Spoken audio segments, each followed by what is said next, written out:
চট্টগ্রামে dengue chikungunya সহ মশাবাহিত রোগ নিয়ন্ত্রণে মশক নিধন ক্রাশ প্রোগ্রাম ও পরিচ্ছন্নতা অভিযান শুরু করেছেন city mayor doctor Shahadat Hossain.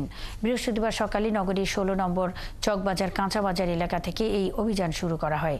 এ সময় তার সাথে পরিচ্ছন্নতা কর্মচারীও ছিলেন। মেয়র বলেন, জেলায় ডেঙ্গুর প্রাদুর্ভাব বেড়ে যাওয়ায় সিটি কর্পোরেশনের ৪১টি ওয়ার্ডে এখন থেকে নিয়মিত মশার ওষুধ ছিটানো হবে। ডেঙ্গু প্রতিরোধে বাড়ির ছাদ, আঙিনা সহ আশেপাশের পরিবেশ পরিষ্কার পরিচ্ছন্ন রাখার আহ্বান জানান তিনি।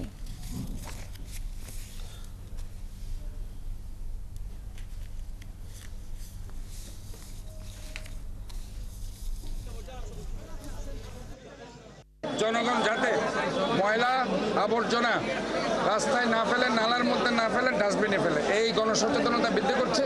আমরা ডেঙ্গুর ব্যাপারে একটা গণসচেতনতার পাশাপাশি চিকুনগুনিয়া সহ অন্যান্য মশাবাহিত যে রোগ আছে ওই রোগগুলোর জন্য আমরা স্প্রে দিচ্ছি এবং সেখানে ঠিকমতো স্প্রেইং করছি কিনা এবং ওই যে ডেঙ্গুর গণসচেতনতা লিফলেট বিতরণ করছি।